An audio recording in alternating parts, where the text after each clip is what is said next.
Welcome to Climate Now, a podcast that is focused on accelerating solutions to the climate emergency.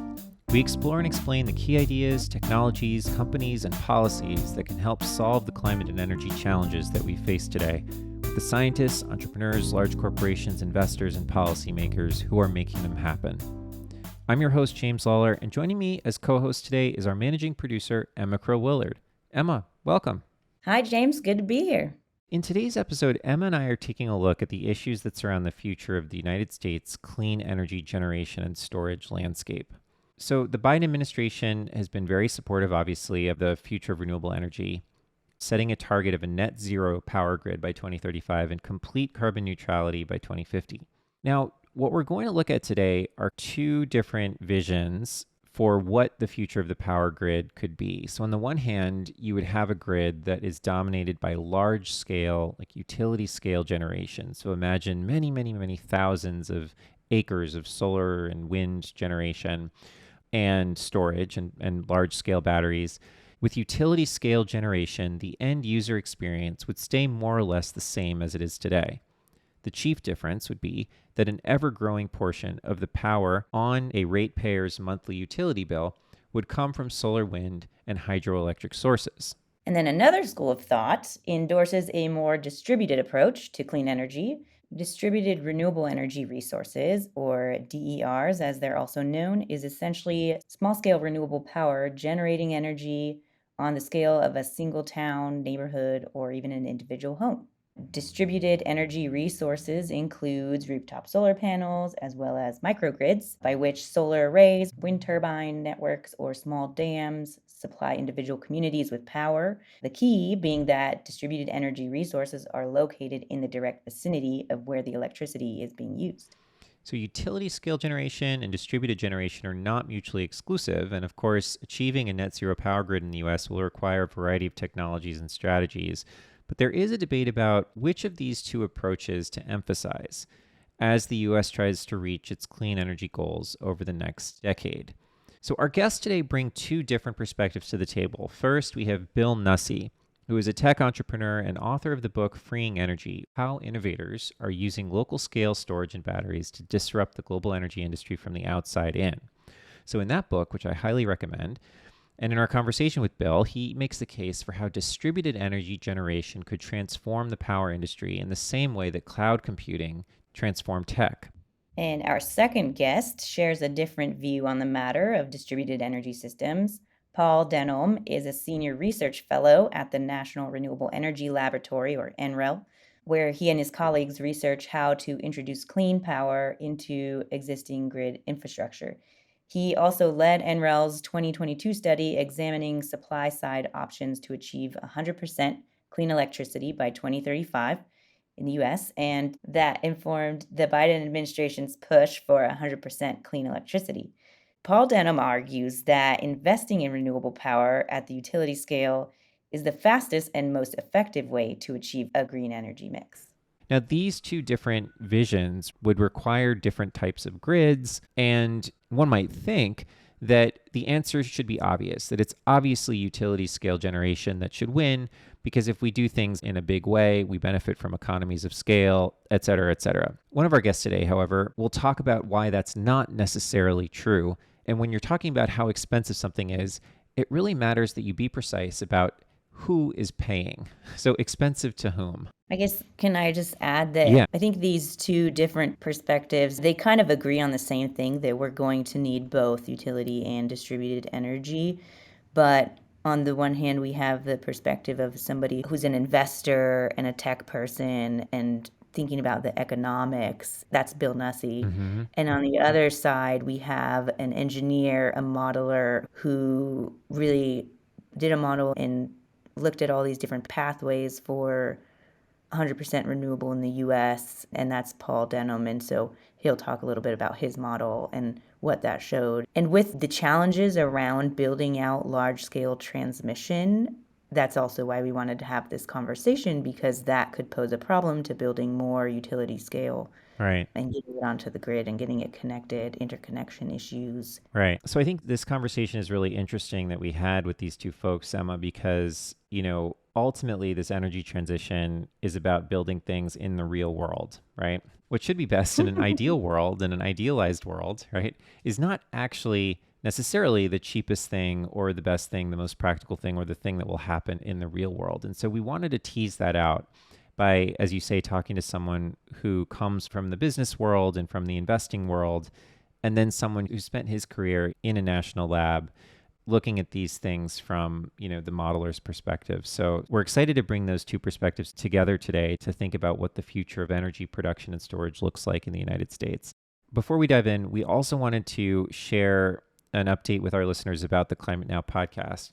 We are making some adjustments to the podcast format and schedule. We will be slowing our regular interview deep dive discussion series to bi-weekly, once every 2 weeks, with new episodes coming out every other Tuesday. That said, we'll continue to release our weekly news show, Climate News Weekly, every Monday as a standalone episode, in which co-hosts and I cover the biggest climate and energy stories of the past week. And now, on to today's discussion. Do you remember your landline phone? Having to plug it in to a specific spot on the wall to receive signal from a utility so ubiquitous that everyone just called it the phone company? Well, our first guest, Bill Nussey, believes that one day paying a monthly bill to the power company could be equally as old-fashioned. Bill is now a partner at venture capital firm Engage, where he spearheads investments in climate and clean energy projects. He also wrote the book Freeing Energy, about the potential of small-scale distributed solar power in the American energy mix. Before that, he specialized in cloud computing, including founding a company that eventually sold to IBM, and then he ran strategy for IBM. Bill Nussey argues that distributed power generation, combined with battery storage, has the potential to disrupt the power industry in the same way cell phones disrupted telecoms. Hi, Bill. Thanks so much for joining us on the podcast today. Thank you. I'm really excited to be here. It's going to be a fun conversation, I'm sure. Definitely. So let's start out with what you do.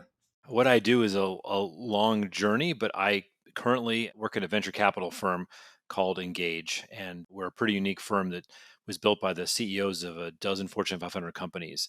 And one of our favorite areas to invest is in climate. And I come to that having published a book and doing a podcast on climate and clean energy for the last couple of years. That's great. Before we dive a little more into the book and the whole energy topic, how do you feel like your background in IoT, in business strategy, in investing has informed your work in this space? I'm old enough to have been through several massive tech disruptions, including the personal computer, the internet, mobile phones, and I have become addicted to these massive tech disruptions as a career. And when I started to learn about the way the power industry worked and the role that solar and batteries were going to play on it, I decided this was the biggest tech disruption in the history of humanity. And it will not be the kind of trade offs we've seen. The internet certainly has its pros and cons, social media, all that. But this one I think is all positive. Yeah, that's great. So you spent 4 years writing this book, Freeing Energy, and then it came out in 2021.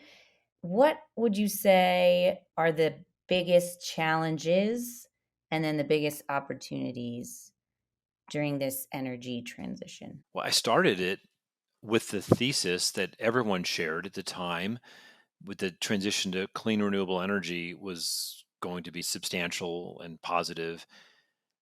But as I got into it, I discovered what was this intractable challenge, which is there are good and artificially bad reasons why the transition will take a long time and much, much longer than it needs to.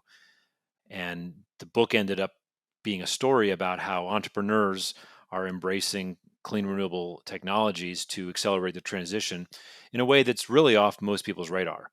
And people think that I joke that people think of these small renewable systems as the kids at the Thanksgiving table, where all the adults are at the big table, and that's the utilities and the grids and the utility scale power plants.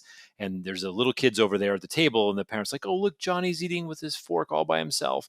And that's kind of how they look at the small systems, as if they just really don't matter and it's cute. And the point I make with the book, and one that I've become passionate about and so excited to share with you guys and anybody else, and I think I make a good case in the book, is that these small systems are actually a force to be reckoned with. And when we look back in 20 years, we're going to realize that they were much more critical to the transition than anybody thinks today. So, Bill, in your book, you have a conversation with a utility provider, and I love this moment. He claims that energy generation is cheaper if it's done at utility scale because of the shared resources, economies of scale, et cetera, et cetera. But you make the case that distributed energy is actually the most cost-effective clean energy approach in both the short and the long term. So this is counterintuitive. Please explain, why you made that argument, what that argument was.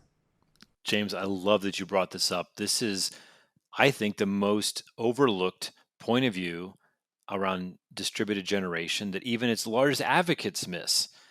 They sometimes say, well, we should pay more because it's democratizing and things like that. But the second half of that conversation, which I recounted in the book, was I said, it's cheaper for you. And he didn't know what I meant.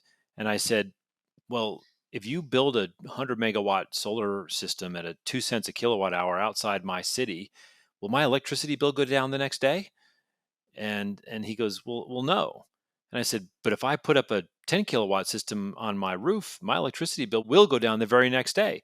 So explain to me which one is cheaper.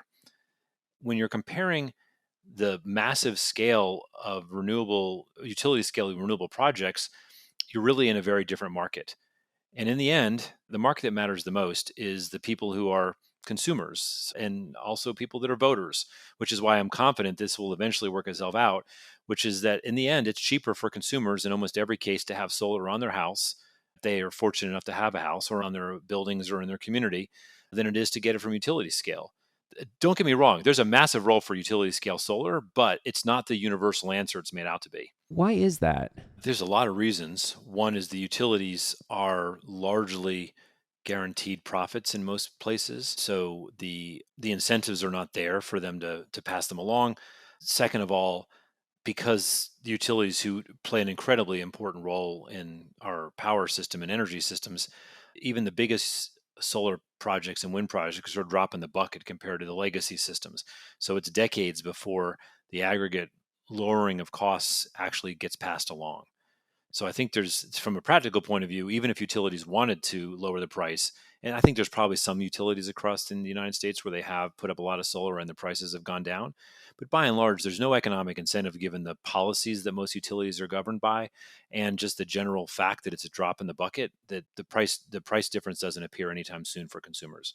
I think there's one more really interesting part of why local scale can be cheaper, which is about one third to one half of the cost of your electricity bill is the transmission grid, which is what's required to take those giant, relatively less expensive per kilowatt hour systems and to get it to your house.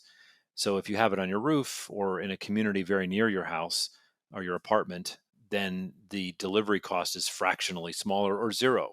And that's just another giant part of the cost. So when utilities and advocates of utility scale say that it's cheaper, they almost never include the cost of distributing that electricity from the power plant to your house. Yeah, and I just want to bring in the net metering conversation that happened in California, the whole idea of like, yes, my electricity goes down, but then does my neighbors go up because they don't have solar panels? And so, we need to have a build out of electric grid because not everyone is going to get solar panels. Some people don't have roofs that are right for solar panels. They're covered in shade or things like that. And so you have to have some kind of transmission, and added transmission helps make the grid more resilient as well. There's this argument the utilities have made, and they made it in California, and it's what was the basis of NEM3 in California, which was that if I have solar on my house and my neighbor doesn't, somehow my neighbor's supporting that. There are incredible debates on that, and there are dozens of PhDs writing white papers and techno economic analysis of both sides. I would say, as a person who does lean towards local energy, but I could say honestly that is an unsettled debate. It's not automatic at all that your neighbor who doesn't have solar is going to pay more. It's just not settled. What I can say is that the argument about cost shifting is what they call it. And in my book, I call it the monster under the bed. It's a little bit over exercised. It's more in people's imagination than reality. But the entire electric utility industry model is about cost shifting, full on. Every single thing they do when they offer a flat rate or a tiered rate for electricity is cost shifting. And so for them to say, well, this particular cost shift, which is relatively smaller compared to other cost shifts, but this particular cost shift is one that's somehow going to damage the industry is it's a red herring. For example, the cost shift between rural and urban customers is massive. And that's one that one benefits the utilities. So they're not worried about that one. They're picking on this one because in the longest term, in the next 20 years, with their business model, without any changes to their business model, they see it as an existential threat. But the point is that it's one of many cost shifts. And once the smartest utilities realize that this shift to distributed generation is to their benefit, several of them are going to lean into it. They're going to be really successful, and they'll end up buying those that resisted the shift, who have ultimately struggled because economics are just not in their favor. Okay, and so for consumers, how much would average cost per watt change, assuming widespread adoption of rooftop solar? And how much would it vary between regions? It varies unbelievably for residential, and even for commercial scale, because roofs face different directions. There's a lot more shading issues. Depends on where you are in the country. And, if you're in Phoenix, you're going to get a lot more sun than if you're in Maine. But I think a number that's more consistent and more telling is the cost to actually build the solar panel. And this is a number you'll remember, James, from the book. And this blows people's minds. As much as people talk about the economics of solar, can I make solar cells cheaper? A battery is going to get cheaper. These are not the important questions, as much as they seem to be the important question. The important question is, how much does it cost to put solar on my roof? And in the United States, it's very consistent. It's about $3 a watt. So if you put, say, a 4 kilowatt system, that's going to be $12,000. Now, that's pretty consistent whether you're in Maine or in Phoenix.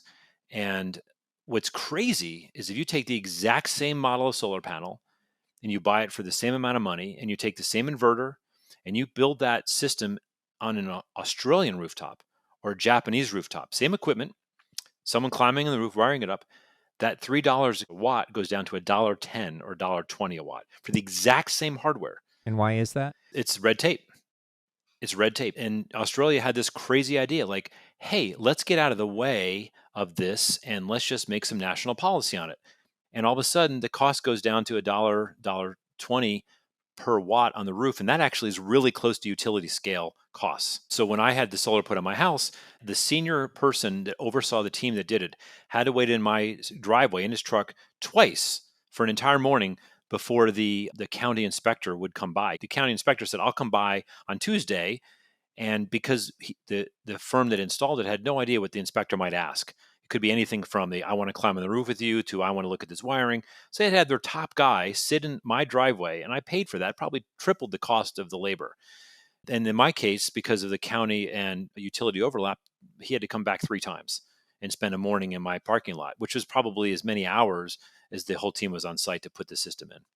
So even if you can reduce that red tape, you're still asking people to make a long-term investment in expensive infrastructure rather than just buying power as needed, right? So for the person concerned about next month's bill, in what world does that make sense? In the US, the way most people look at it is how long does it take for it to pay back? And so if you go to energysage.com or some of the really useful sites for assessing it, it's depending when you are, it's going to take between 3 and 8 years on average to pay it back.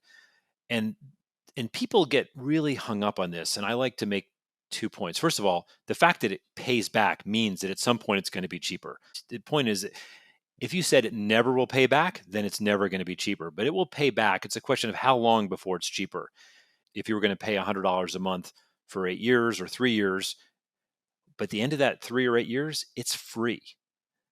So there is always cheaper if you're willing to look over, say, 10 years. Always, no matter what your policies are. In his book, Nussey discusses solar microgrids, i.e. small, localized grids that can power a single neighborhood or a small town. Solar microgrids can provide remote communities with power independence, and they can work in tandem with the existing power grid, allowing one to serve as a backup for the other. Solar, wind, and hydropower microgrids have long been employed in the global south to power remote villages and settlements.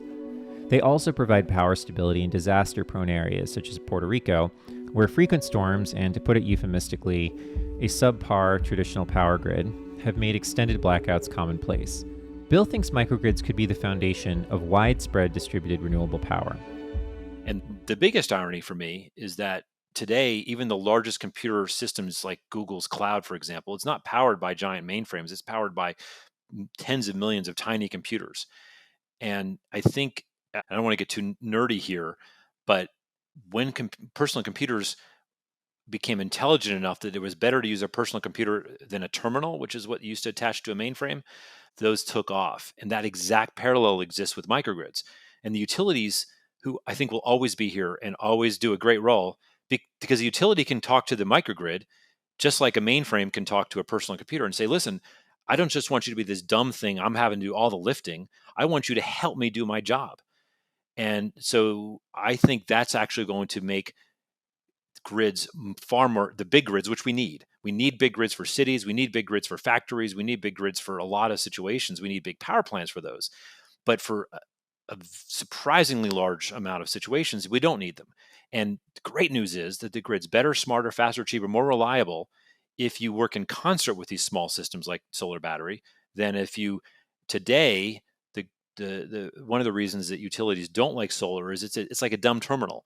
You can't tell it what to do. It's just going to generate power, not generate power. You don't have any prediction in it. But if you put a microgrid there, like Hawaii and Puerto Rico, and I have batteries, solar and batteries in my house, then the utility can say, listen, we're having a peak load right now. Is there any way we can get you to turn your air conditioner down, discharge your batteries, and send electricity back into the grid? That's the best grid anyone's ever going to have. That's exactly what we did with computing. I think the grid will be the same. I don't know if it's going to be 15 years or 30, but I think it's inevitable. Our next guest, Paul Denom, is a senior research fellow at the National Renewable Energy Laboratory, NREL, in Golden, Colorado. He also contributed to the laboratory's foundational study into the feasibility of achieving 100% renewable electricity in the United States by 2035.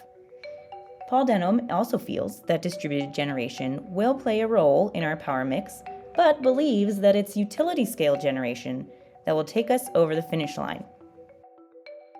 Paul, welcome to Climate Now. It's great to have you on.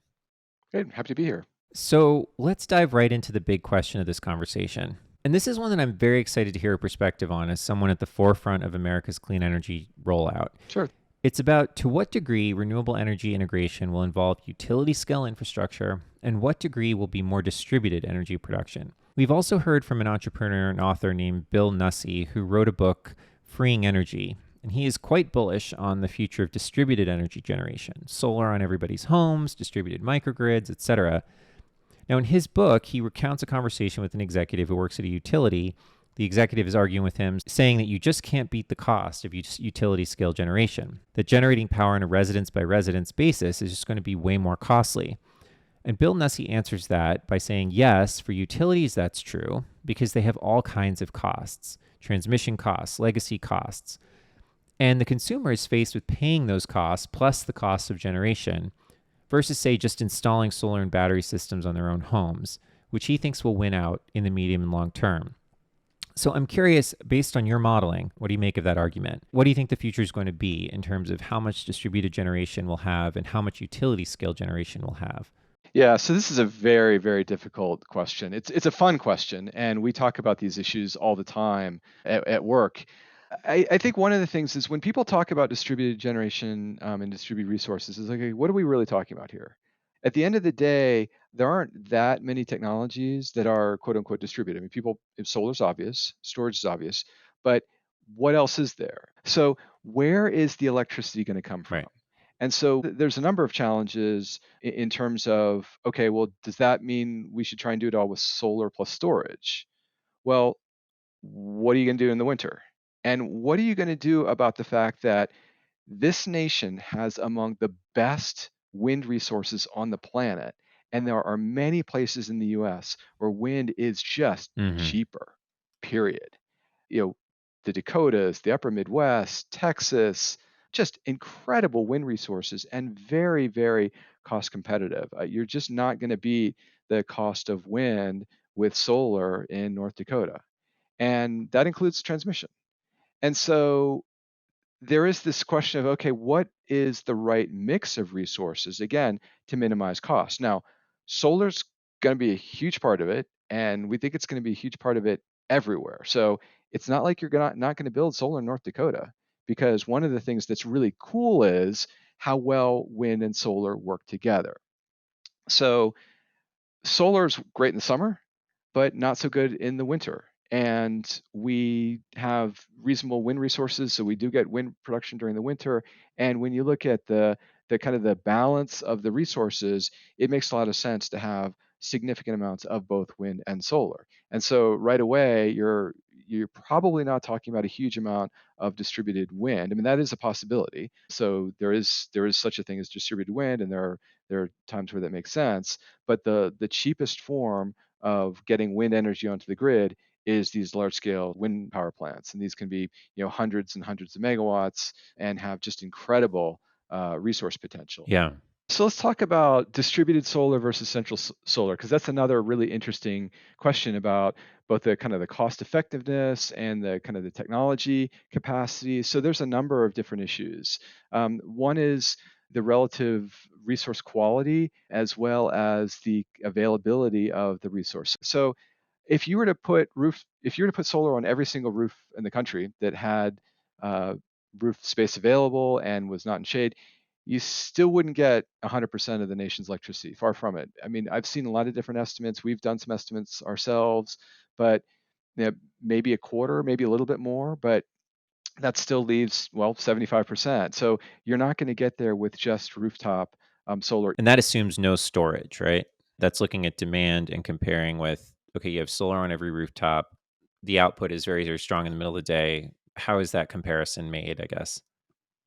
Yeah, so if you didn't add any more utility scale solar Yeah. and you just put it on every Yep. roof, you'd be able to use most of that. You wouldn't have to store a huge fraction of it. You'd still have to store some of it. Okay. And this assumes perfect transmission, getting power from where it's produced to where it's needed, which does not exist yet, but we're assuming that in the case of for this exercise. Is that right? Yeah, and I mean, quite frankly, I don't think you'd need a whole lot of transmission in these scenarios just because most of these roofs would be in places where you'd actually be using the electricity. Okay. So again, that's another advantage of rooftop solar is you don't need a whole lot of upgrades to your transmission system. You can use it locally, you can avoid losses in the system. So there's a lot of advantages of rooftop solar, but there are quite a few limitations, the resource availability being one, and then there are significant cost issues associated with rooftop solar. First of all, when you put solar on your roof is probably not at the optimum orientation to collect as much sunlight as possible. So solar panels, when they're mounted in utility scale networks, they can be oriented in such a way to collect as much of the solar energy as possible, as well as have what's called tracking arrays, so that solar panels will actually tilt. They'll start pointing east in the morning, and they'll over the day they'll point west. You could have a pretty significant increase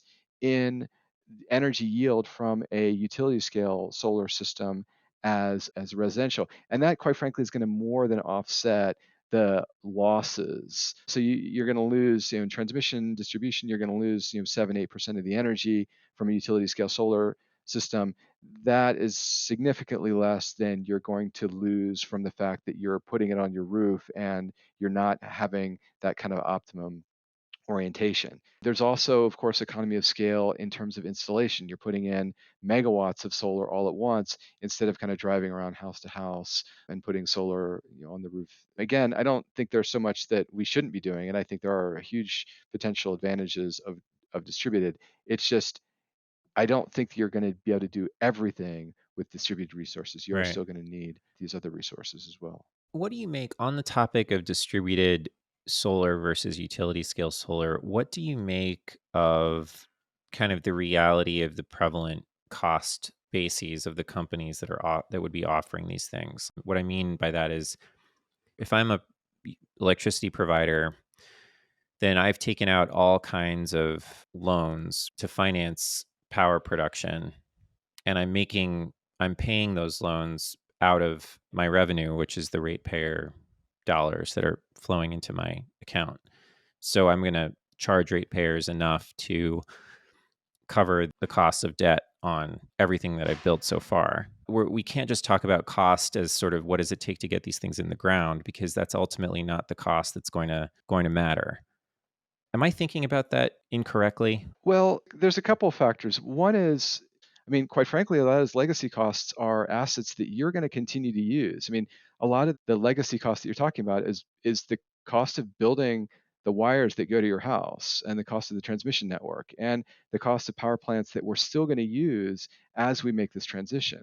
So those power plants will get old and they'll be retired and they'll be taken off the books. But until we've got way more wind and solar on the power grid, we're still going to need a lot of those existing power plants. And so, if you put solar on your roof, you're going to avoid a lot of the electricity that you use, and you're going to avoid a lot of the fuel costs. And that's great because you're going to reduce carbon emissions. But what you're probably not going to eliminate is the need for the wires going to your house. And in some cases, you're going to be exporting PV back onto the grid. And wires are needed to export that PV back onto the grid so your neighbor can use it. Hmm. And even if you have storage, you're still going to need the grid for those cloudy days and those other issues. So a lot of the legacy costs are still needed. A lot of those assets are still needed Hmm. until we kind of completely replace them. And hopefully at that time those loans will be paid off, so you're not going to be paying those costs anymore. But I tend to think a lot of this more in terms of the going forward costs and the comparison between a a new what's the most cost effective, a new wind farm, a new solar plant, PV on your roof. It's certainly going to be some mix of those.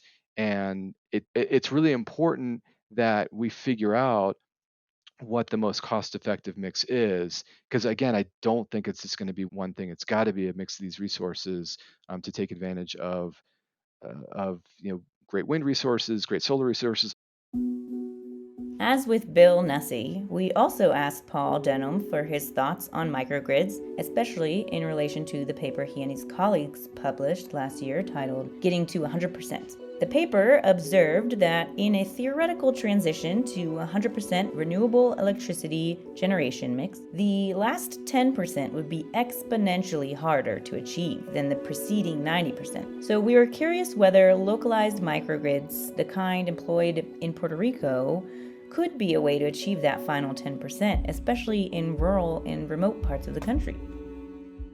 One of the things that I always like to talk about in terms of microgrids is let's talk about you've developed your microgrid, and microgrids are reliable, generally, but they're not as reliable as the type of power that you and I are used to here in the United States. And so one of the things that we could do is we deploy a microgrid in one small town, and then maybe the next town over, we've also installed a microgrid. What's the easiest way to increase the reliability of those two Connect microgrids? them.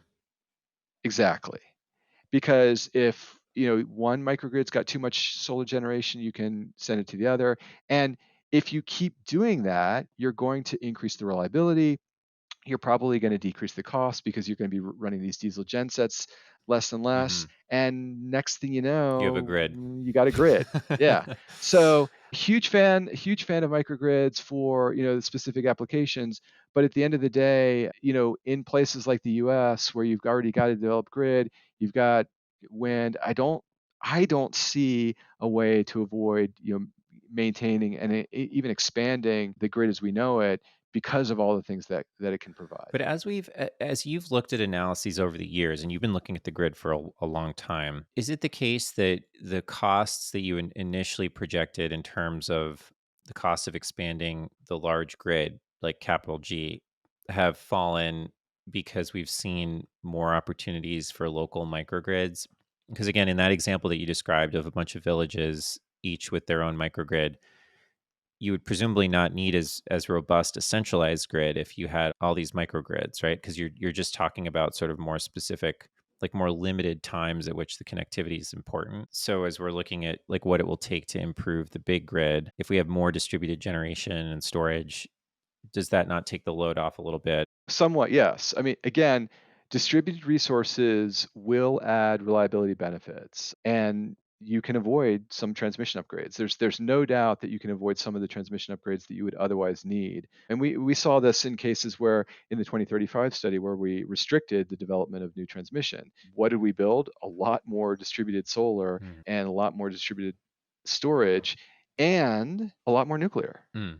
because we ran into this problem where you can only go so far with solar plus storage until you've got these problems around what are you going to do during the winter? What are you going to do in places where, it's not as sunny? So the model wanted to start building nuclear in those cases. Yeah, that's interesting. I mean, let me make clear, because I don't think I've stated this, and I want to make this absolutely clear. So I've been doing this for 20 years, and I do consider myself fairly old school in kind of a lot of my perspectives on centralized versus distributed resources. So I want to be very, very transparent.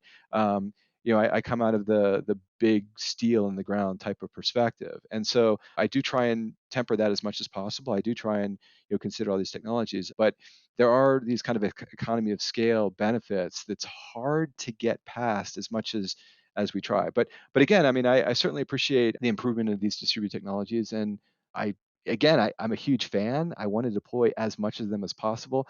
I think my issue is I want to clean up the grid as much and as fast as possible. And I think the way to do that is just everything that's clean, build it right now. And that's it for this episode of the podcast. Thank you again to Bill Nussey, author of Freeing Energy, and Paul Denom of the National Renewable Energy Laboratory. To learn more about the future of renewable energy in America, check out our other podcast conversations at climatenow.com. And if you want to get in touch, email us at contact@climatenow.com. We hope you'll join us for our next conversation.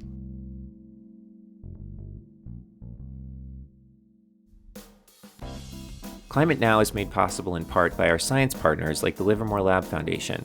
The Livermore Lab Foundation supports climate research and carbon cleanup initiatives at the Lawrence Livermore National Lab, which is a Department of Energy applied science and research facility.